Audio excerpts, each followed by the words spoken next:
Okay, today's speaker. Let me get about 3 or 4 things put together here. The today's speaker is retired Army Colonel Victor. Yeah, I guess I never asked you how to pronounce it. Bakkila? Bakkila. Okay, just like it reads. The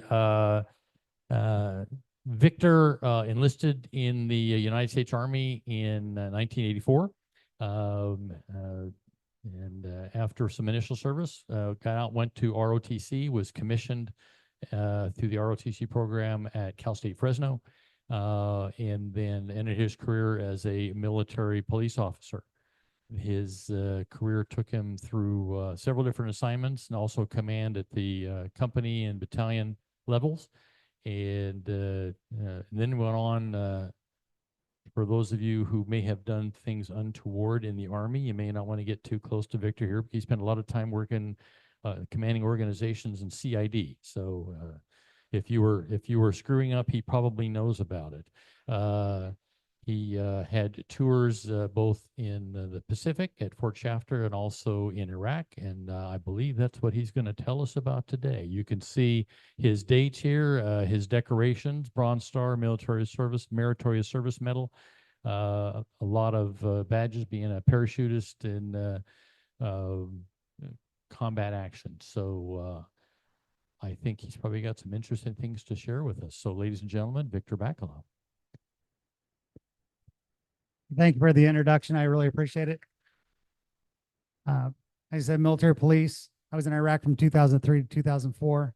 Unlike the current vice presidential nominee, I had 6 days to report before I got shipped off to Fort Lewis with my new unit. That's what I looked like when I started at 18 years old at Fort McClellan, Alabama. And that's what I looked and when I left. Operation Iraqi Freedom, 40 allied nations went in there with us, as well as a small bit of NATO nondescripts, they called them, because they were NATO members that didn't want to go. So they put in their intel people and they went under the NATO flag. Kind of an interesting thing. But we had people from all over the world. Everybody thought it was just us in England. It was us, the British, the Italians, and the best savage fighters all came from the East. The Poles and the Poles and the Romanians. They were vicious fighters. Their rules of engagement were awesome. And they took it if you were going in with the Poles or Romanians, everything was going to be fine because they'd destroy everything in their path. There's a list of the countries. When it took Tongans, there were Tongans there. I saw a vehicle. I saw a vehicle pull up. Some Toyotas pulled up, and these giant humans came out of them, and they had clubs. And I'm going, who the hell are those guys? And they had short sleeve shirts, and they were the Tongan contingent. I think there was only 16. But they were massive and they did area security missions. I'll try to go as fast as I can. I was called to active duty. I had 6 days to report to my new unit. There's a 341st MP company in San Jose, California. They had one officer. They had a commanding officer, and I had 4 years time and grade on him. And I told him, I go, don't worry about it. Once we get over theater, it'll all straighten itself out. So I was a platoon leader. So the old adage, if you knew then what you know now, I had that opportunity. When I deployed to Iraq as a senior captain, already had 2 company commands. They sucked me into a platoon leader spot. So I was very happy for the first 3 months until they discovered I should have been a battalion operations officer. We had a month trained up at Fort Lewis, Washington. We put our vehicles on rail to South Carolina to ship them to Kuwait. And then what happened, Turkey didn't open up their northern lane for the invasion. So everybody stuffed everybody into Kuwait. That was the only little Kuwait. If you've ever been to Kuwait, it's very small and it's desert and there's not a lot of stuff. And they stuffed the entire invasion force into Kuwait. Here's some unique medals. There's the Global War on Terrorism Expeditionary Medal. That's if you went into Iraq or Afghanistan or Africa during global war on terrorism, they gave you the Expeditionary Medal. And if not, you had a service medal if you served within the global war on terrorism but didn't go into the theater of operations. And the furthest one is the Iraq Campaign Medal. And then the other thing that came up, at least with the Army, is the Combat Action Badge, because the non-infantry was seeing as much action as the infantry in Iraq at the time. We had great rules of engagement when I got there.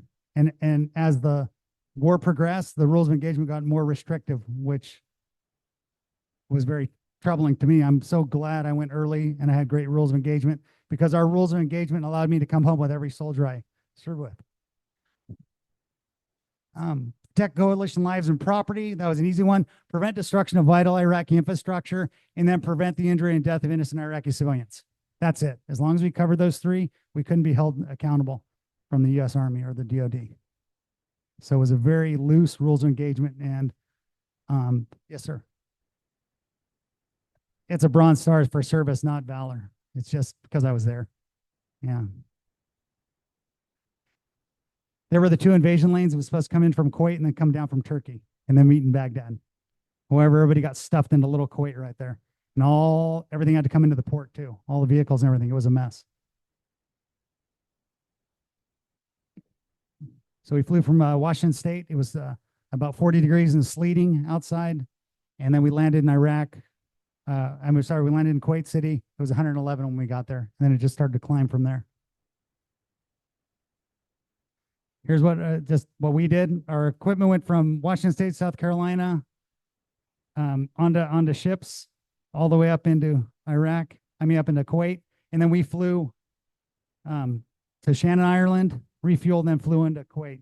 The sad thing was there was SF units coming back from the theater, and they were in the Shannon lounge we had there for just military, and they were drunk and skunks in the bar, and we were heading in, and they were drunk heading out. So they were very happy. They were drunk. All right, here we got stuck in Camp Arif Jam for 2 weeks waiting for our equipment. And we were housed in warehouses with no AC. It was 115 degrees outside, extremely hot metal warehouse, concrete-sided metal warehouses. And I always like to say the example between Palm Hall Chino Men's Prison has AC, and our soldiers didn't. And you can see that we were packed tighter than the prisoners at Chino Men's Prison. And that's men and women all linked together. There wasn't a boys' side and a girls' side. It was just a mess. It was too hot for yippee-ki-yay. We had a series of remote relay points throughout the country where we housed one military police MP platoon. And what we do, we had 10 gun trucks. So we split into time off. We gave them, I gave my guys time off, perimeter, and then they area security mission. And if the convoys got in trouble, if they got ambushed or whatever, we'd go out and assist them and save them from bad guy. Here we are moving north into Iraq. That just says Iraq border, be cautious of children, because the children like to jump on your vehicle and start throwing stuff off to steal. And they were.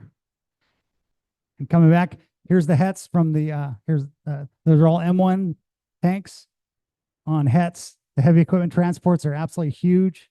They've gone an echelon on the dirt highways, and they caused more deaths to U.S. forces during our first 3 months than the enemy did.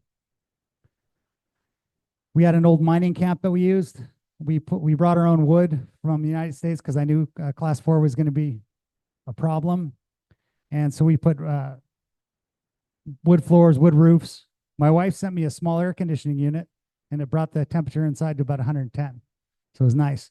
We didn't sleep indoors at night. If you look on top, you can see those are cots either upside down or standing straight up. And we used to sleep on the roof because it'd be cooler.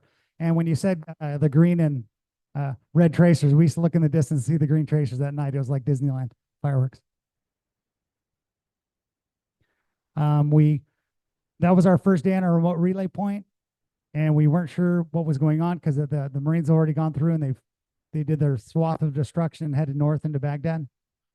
And there was still Marine Air Wing in Talil at Whitehorse. Camp Whitehorse was still there. The Marines were still occupying Nasiriyah. And one of our area security guys thought they saw an ambush that they were setting up on a curve of a road with a culvert. And so we called in for the Marines to go look at it. We called on the AirNet and we asked them to look at this position. And Cobra came in and he fired 2.75-inch rockets and his rotary gun at them. So we figured they were bad. Got a good secondary off it.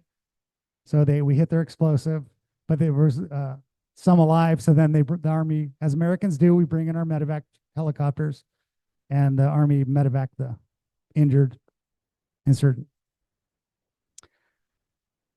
One morning we woke up and we heard camels, and there they were. Those are Bedouins right there. This little Bedouin right here, right there, and these are routes that have been around for thousands of years, and the Bedouins take the routes and they give them free reign all throughout the Arabian Peninsula. They can go all the way to Saudi Arabia without being interrupted, because that's what they do. They're Bedouins, and they trade camels, and they train them, trade them, they eat them, and some of them have sheep, but mainly just these guys just had camels. And our soldiers went out and traded MREs and no water, because water was too precious. We traded MREs and some candy so that just could get pictures with the camels. Of course, we didn't have our own. Once again, my platoon was made up of men and women also. So we built our own shower. The man on the right is Bernard Samo, who's my sergeant first class. He's my platoon sergeant, and he was a skilled carpenter. So he built us a shower, and that was very nice. From the buffalo, because we weren't drinking anything coming out of the Euphrates, I'll tell you that. And then this is my favorite picture with the kids, because I always ask them what they think that is. And those are, everybody knows, urine tubes or piss tubes. Yeah. The kids think they're rocket launchers. And you could tell we have females in our camp because we have the screens blocking the men from going to the restroom. And then we have the portalet that we made our burn toilets behind there. And this is back on Arifjan. The one on the right is our portalets we made on my relay point, but on the left, that's Specialist Timmy burning the waste at the end of the day. It took us a little time to figure out you need to do 1/3 gasoline, 2/3 diesel to make the perfect mix to burn it. So every day when the wind stopped and it calmed down just as the sun was setting, everybody go out and burn their waste. There's a little air conditioning unit, relay point 7. Here's some guys we caught. I'm setting up, and our soldiers caught these insurgents. And the biggest fear the Iraqis had in southern Iraq was Camp Buka. Camp Buka was a prisoner of war camp right outside of Basra. It was named after firefighter Buka, who was in one of the towers in 9/11. The engineering company that built Buka was from New York, so they called it Camp Buka in honor of him. And you said Buka, you can say anything to anybody. You say Buka, and they go, no Alibaba, no Alibaba, I'm not a bad guy. That's what they said. Told the soldiers, don't mess with the camel spiders or scorpions, and especially the pit vipers. So, of course, the first thing a soldier does is say, hey, sir, look, we killed a snake. And then we heard cheering coming from a tent one night, and they had the camel spiders and scorpions fighting, and they were betting on it. So, soldiers. One of our weapons caches we found a very nice Russian-made chrome and gold-plated AK-47s. They were beautiful. And if you look, there's a Lion of Babylon right here on that thing. I wish. Those went up to a lot. They're in a lot of division and company displays in museums right now, on loan from the museums. Browning high power. And then somebody found a little MP5, and one of our soldiers carried that for a long time until some engineer colonel saw it and made him give it away. It was active duty guys. Whole country of Iraq, when we got there, was weapons everywhere, just strewn everywhere. Every building you went in, there was weapons. If we have time, if you could play that first one, if you could, it should open to a YouTube. This is the 341st MP company with some infantry attacking an insurgent position. Bigger. Okay. That's a Bradley with his 25 millimeter Bushmaster chain gun.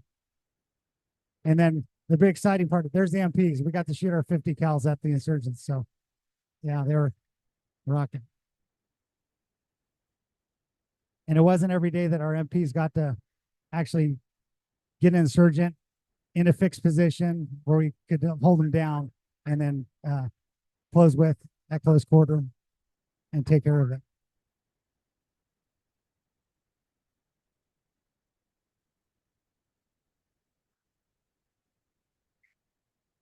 And then the best is the Iraqis just still drive down the road, down the middle of the highway, because it's old hat to them.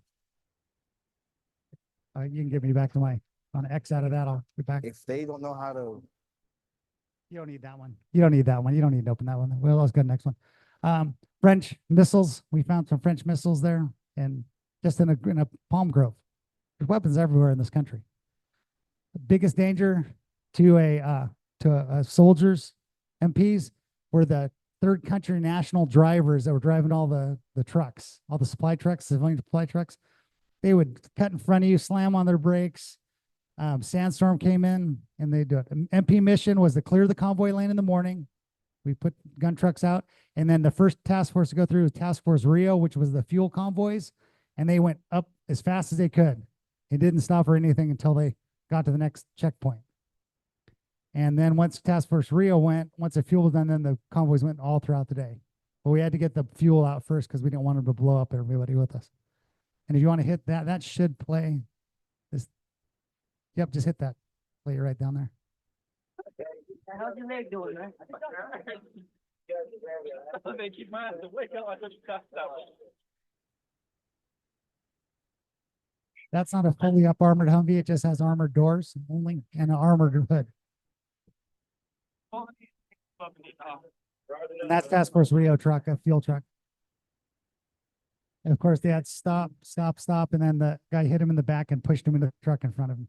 So biggest danger was third country national people. I'm ready to go to the next slide. This one should just play. fire in the hole, fire in the hole.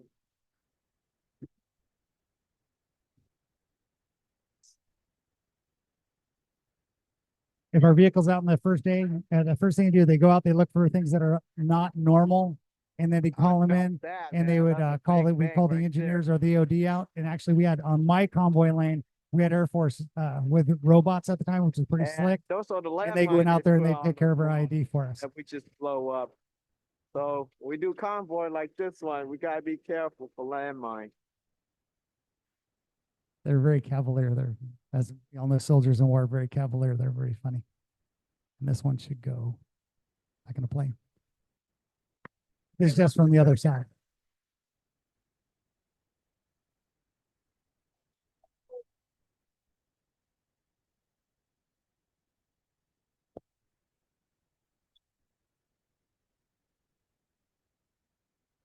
The thing that survived us most was the IEDs, and they had EFPs, energy force projectiles that were copper, made by the Qud forces in Iran, and they brought them over to the insurgents.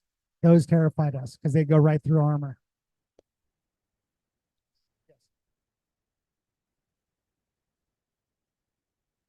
It depends. It could be a like a 120. It could be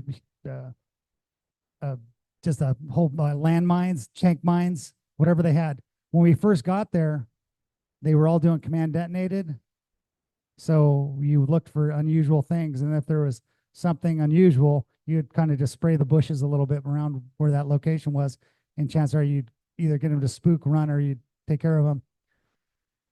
And then towards the middle, they brought out those, those doorbells, like you can put on your garage door, the remote controlled garage door that you can put on your front door and then put it in your house somewhere, and you push the button and ding dongs. They did those, but then Raytheon and Northrop Grumman came out with these great pods. They looked like little like the Sea Whiz almost, but it was just a white pod, and would shoot out all the electronic signals as you went down the highway, and you had to blow up anything. So then they went back to command detonated towards the end again. I'll tell you a quick one about Private Wynn of Poplar Bluff, Missouri. Very good kid, paying attention. We had our convoy brief, and we said, watch out for any dead animals or people on the side of the road because they could have IED in them. So the convoy went out, and Poplar Bluff, Missouri, Private Wynn, smart kid, he saw a dead dog on the side of the road way up ahead. And he pulled out his bind as they're driving, and he hit the TC, and he said, "Stop. Lieutenant Rodriguez told us to look out for dead animals on the side of the road." Sure enough, more dogs came to eat the dead dog. There are a lot of dogs over there. And then artillery rounds spilled out of the dog belly. And then the wires tensed, and the guys that were commanding, look who was pulling on their wires. And then Private Wynn took out those three insurgents. I think, I'm not sure, but I think we put him in for an ARCOM with V because he saved the whole convoy from getting blown up. Yeah, I probably never got it. Saddam's water palace. It's easier with kids because the Hunger Games, they like the Hunger Game books and stuff, so they understand what's going on. That's basically Saddam and the Ba'athists controlled the capital, and anything as you went further away from the capital, it got worse. And they took all the oil wealth and everything and brought it up here. He had a multi-thousand acre and he had little mini mansions for all his Ba'athist party friends. He had a yacht club and everything. And this was his main palace. And if you see the soldiers sitting there, they're fishing because he stocked his pond too. And then he had his own game preserve where he brought in all these exotic animals for he and his friends to hunt. And of course, the soldiers and Marines ate all those animals and they ate all the fish because that's what they do. Here's the back of the palace. I like to point out there's portalettes right here because the plumbing was horrible. Gold inlaid toilets, gold inlaid sinks, gold inlaid bidets, beautiful marble work, and horrible plumbing.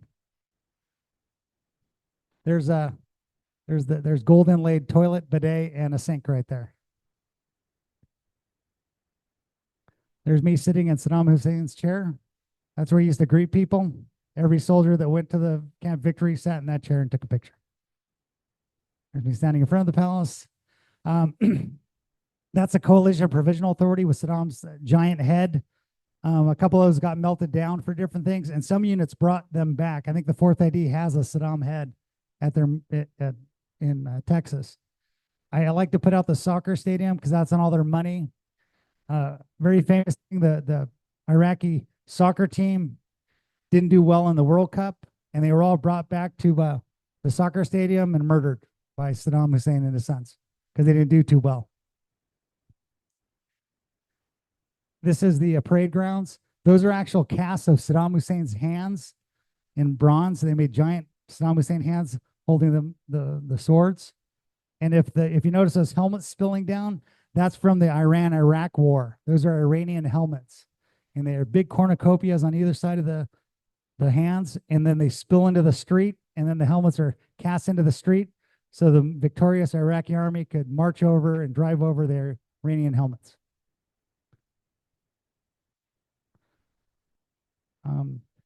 During the,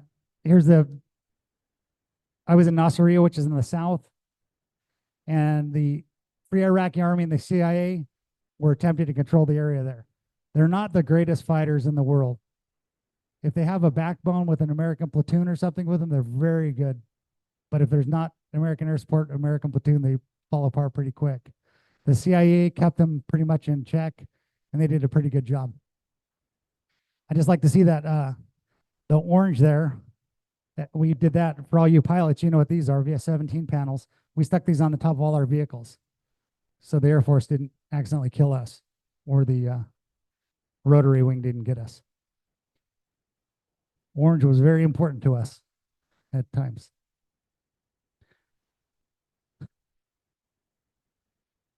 And if you notice, there's portraits of Saddam Hussein all over this country, and there's graffiti all over that. And I have to say proudly, as a Costa Mesa police officer that was deployed, most of the graffiti in Iraq was done by police officers on Saddam's pictures. Italian army in Nasiriyah outside. After they were blown up, the Iraqi army brought in a Colonel Grazo, who is a carabinieri, which is kind of like their FBI, terrorist fighters. They're really good. They brought him in from Sardinia, and then they locked down all of Nasiriyah again. When the Marines left Nasiriyah, the Italian army came in, the Alpinas with the plume, the ostrich plume in their helmet, and the Iraqis were sad because the Marines were gone, because the Marines had everything under control. And they said the Italian army just stood around like chickens with their feather in their hair. And right before I came home, the Marines returned to Iraq, and the first thing they did, they flew F-18s over Nasiriyah with sonic booms. And I think the Marines did it to scare the Iraqis, but the Iraqis were thrilled the Marines were coming back because they brought stability with them. The country was just littered with destroyed tanks and BMPs and every piece of equipment you can imagine. My soldiers found this BMP on the side, and they asked me, they said, look at this perfect shot of a 2.75 inch, went right through the window of that. It's amazing. I didn't know. As I climbed up there, the guy was still at the controls, scared the hell out of me. He's all like, if you ever see the Jim Carrey movie, The Mask, right before he puts the mask on, that's what the guy at the controls looked like. So that became our intro to our area, was to have somebody go look at the driver in there. One thing that they're very charitable. There was a big orphanage in Nasiriyah, and everybody took care of the orphans. We brought them food and water and MREs and shelf-stable milk all the time once our supply line stabilized. And we knew there was a good orphanage because the developmentally disabled kids were treated the same way as the regular Iraqi kids. And they were very nice to people that ran those orphanages, excuse me. When Saddam was captured in December 13, 2003, there was a bloodletting throughout the country. One of our area patrols found this guy getting dragged by a mob down the street by his throat with a ligature, and they'd already stabbed him a couple times. You could tell by he has tattoos. It's hard to see, but he has tattoos on his arm. That means he's Fedayeen, or Republican Guard, dedicated. That'd be like a SS person, equivalent of World War II. And then once we got him, we saved him. He ratted out everybody else, so we found out where everybody else lived. And a lot of the Ba'athist house we went to, Ba'athist party, Saddam's party, they were murdered in their sleep, a lot of them. Because everybody knew where they lived, but nobody would say anything to anybody because they thought Saddam was going to come back. But as soon as Saddam was captured, they went and murdered them all. There's more orphanage stuff. This is the place where they kept me alive. Uncle Sam's 7-Eleven diner, right in the town of They had tekka, which, by the way, is camel. I didn't know what it was. I thought it was beef. It tastes delicious. Rotisserie chicken, sodas, and water. It was nice. And while I was there, I built 3 police stations. And that is, that guy's name is Ride. He's the sheiks, the local sheik, the Ben Cartwrights. That's the best thing to describe a sheik to this generation. He bought land and he created a construction company to build my police stations, because as long as they're on the sheik's land, Sheikh Ali Ghazi, I won't be touched, and my police stations won't be touched. And they made us Christmas dinner, and as a beautiful split lamb dinner with rice, and there's tomatoes and figs, and it was absolutely delicious because we weren't eating good, very good right there in Iraq. And that's my colonel on the right-hand side, left stuff in his face. We had a good time. And the funny thing is, I like telling the kids in school, if you're 16 years old or younger, you made sure we had water or drink or whatever we needed. And the men ate first, and the women and the children ate the leftovers.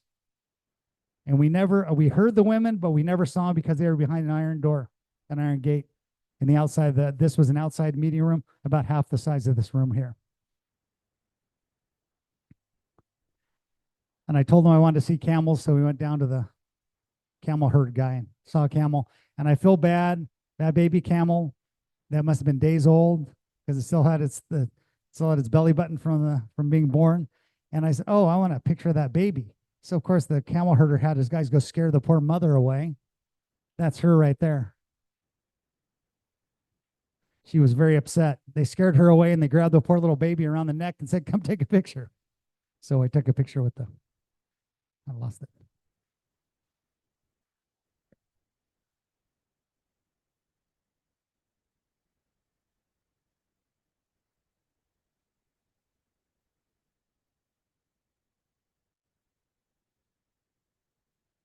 while he's figuring that out, I'll just jump over here real quick. This is an Iraqi flag. We got this off of some guys we captured. They were very upset. Their mothers, just like American mothers, probably made flags and sent flags out with their family members. The guy I took this off of was a captain, and he was very upset. And I told him, well, you don't have a uniform on, so we could shoot you, or we can just take your stuff and send you to Buka. So he chose to go to Buka. Yeah, I'm back. And then I tried to put get a good picture with all the Arabs. I told them, you're going to be in my local newspaper, and I'm going to get a bunch of copies. I'm going to give them to you, and they're very excited. And I sent my picture into the Daily Pilot, thinking for sure, when they say, where are you, or where in the world? And they never published it. Bunch of commies. So Christmas, my mother-in-law sent me that tree fresh from Idaho. And it made it, and it was beautiful. And I was going to stick it in our headquarters. And I said, screw that, I'm going to stick it in my. So I did. The guy on the right, is Jason Spybuck, an absentee Shawnee from Oklahoma. And the Arabs absolutely loved him because they had their little books. The kids had the books, and it said what everything was. And there was an Indian in there. And they pointed at the Indian, they pointed at him. And they were very intrigued with him. I bought a motorcycle. It's a Iraqi Police 750. I was a motorcycle officer in Costa Mesa for many years. I bought that off the Arabs for $450. And then I sold it to a guy, Larry Ham, before I left for $450. And then he somehow got it shipped home. It's in Texas. And the last price was $5,000. So but not yet. I don't want it that bad. This is just MSR Tampa. Our vehicles broke down. The kids came up to see if they could help us or see the Americans. We give them candy. And then there was a crippled guy on a donkey. So I gave him $1 and a bottle of water, and I hung him on my trailer, and I rode his donkey up and down my convoy. The poor little thing. But if you notice, I had a black vest on, not the Interceptor body armor, because our Senate was hissing and moaning about some appropriation bill to get the rest of us body armor, because we went with old 1980s flak vests to Iraq. But I was a member of the SWAT team in Costa Mesa, so I just brought my SWAT vest with me. And when I got called out by an active duty officer, said, why do you have that vest on? I said, because I'm not wearing a flak vest. Well, that's not authorized. I go, well, give me your good body armor and I'll wear that. I'll trade you for my crap.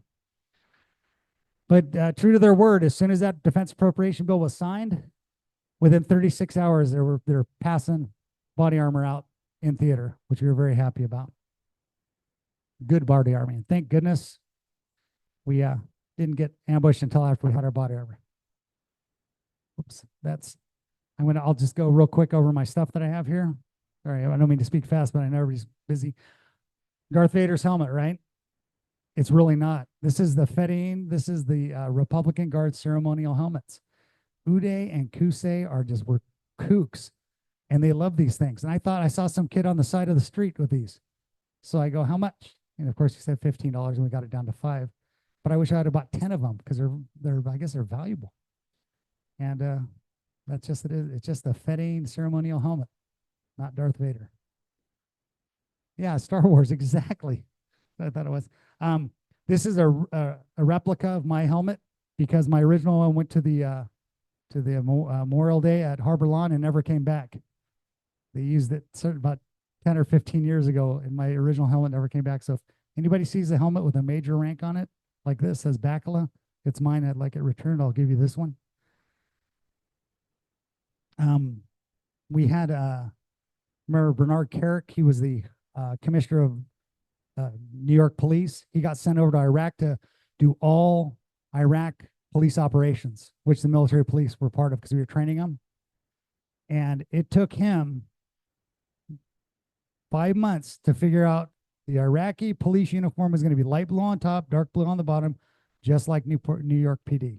Took months. We killed Iraqi police on accident because of blue on blue engagements, green on blues, because we didn't know. We wore a brassard that identified as military police for the Iraqis to see and Americans to see, and then the Iraqi police wore this one, Iraqi police. I carried from Newport Beach. I carried a Newport Beach flag with me. So if I got captured, they could have my flags. And I carried a little American flag. And then of all the things, CIF, they charged me $250 for an old sleeping bag I didn't have, but they didn't request my helmet or my body armor that was worth thousands. So I kept my body armor with plates. You want to see how heavy it was.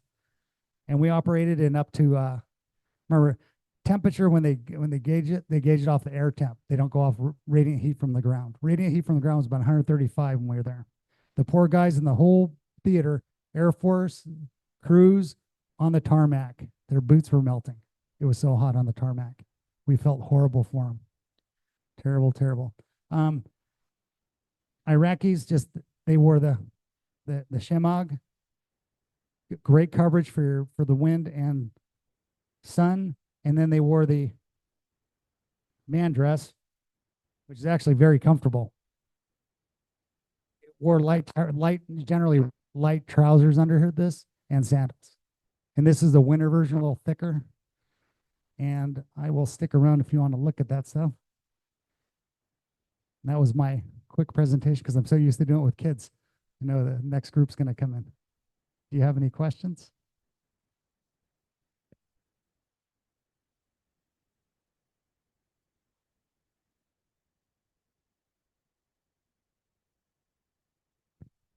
You know, the only funny story, especially for the Marines in here, you know, the rule number one was no alcohol and no sex, right? So we went off and there was a fire in this house, and their houses really didn't burn because they were made of bricks. What happened was these Marines went and bought some liquor from this guy who was selling on the side of the road, but he was drilling the bottle and dripping it out and putting iced tea in it. So the Marines went to his house. We're good with that. No problem. They beat his ass. We're good with that. Then they burned his house and stole everything he had. And that's where it went sideways for them. But our soldiers did. We got Marciano, who used to own a market, sent us boxes and boxes of top shelf booze and cigars about every other month. And our soldiers did what soldiers do. They had a good time.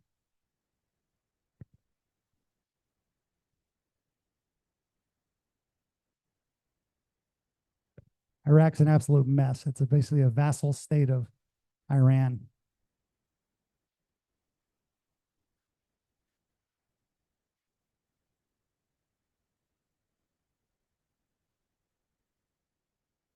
It wasn't so popular. He was a Sunni, and Sunni and Shia, and they butt heads.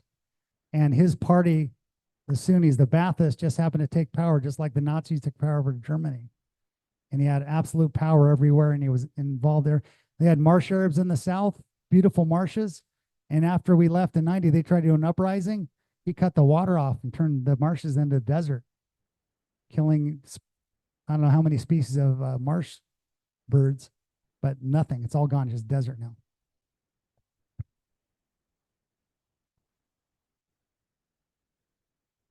Yes.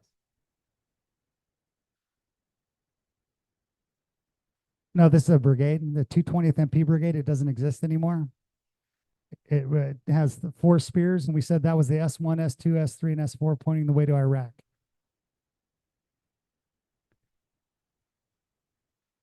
Well, that was my brigade. I was under the 607th MP Brigade, and the 220th MP Brigade had all MP operations, and they left, and the 16th MP Brigade took over for them. So we served under the 18th MP Brigade too. 504th was over there, absolutely.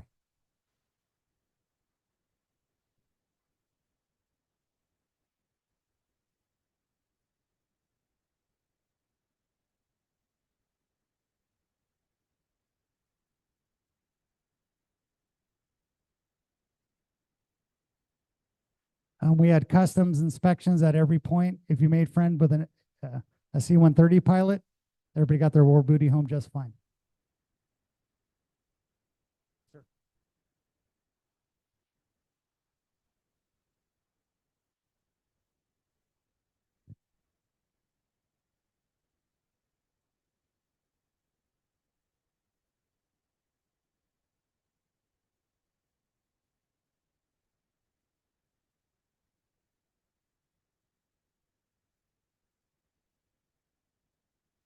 Yeah, nobody wanted to go into off-limit bars in Iraq.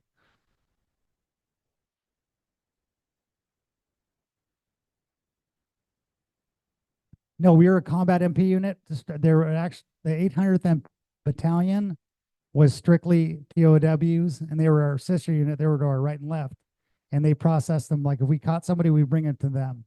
We were out in the field. We did the convoy lane, the area security mission, and we trained Iraqi police. And the 800th MP Battalion, they did nothing but EPW operations, either at Camp Buka or up north.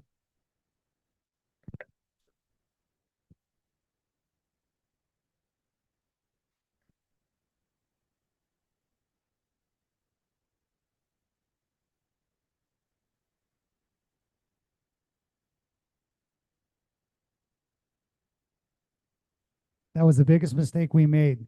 They brought a civilian in. If they were the Iraqis, we came as liberators, and we never flew our flag higher than theirs. We never said you're occupied. We said we're here to help you. We should have said you're under occupation. This general's in charge. Not brought Brennan, a civilian who doesn't know anything about military operations, started running the country. And then what he did, he fired the Iraqi army.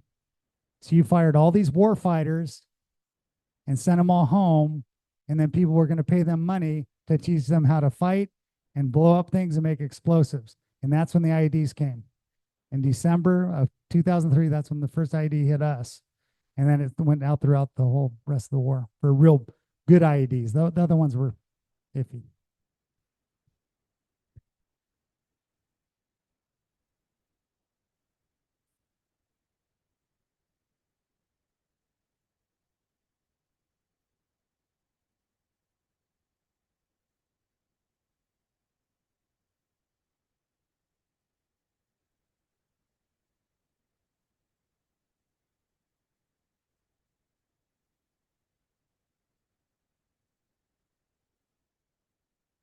Political issues. They put civilians in charge where there should have been there should have been a major general in charge of southern Iraq, a major general in charge of northern Iraq, and then a three-star or a four-star up in Baghdad controlling the rest.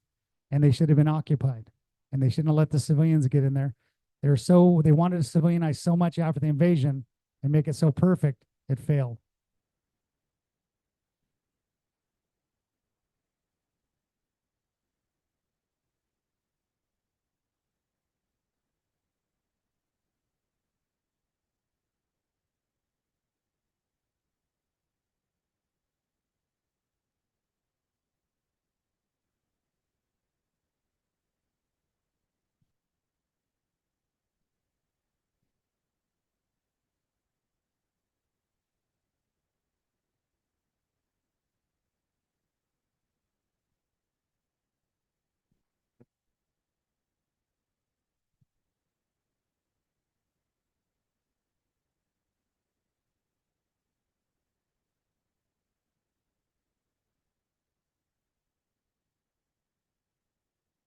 That's true. I don't know. I just know that Iraq could have been I think a total success for us. If you would have brought those Iraqi generals in that were part of the thing and said, swear allegiance to the new Iraqi government, and you're in charge of Daigar, you're Al Muthana, you're Basra, and you said, this is your region with your army, you take care of it, general, here's your $1 million a year, they would have handled it because they didn't care. They just wanted to take care of themselves. And they wanted to take care of their country. Now their country's a mess. Okay, I think we need to wrap up. Victor, great presentation. Let's a round of applause for him.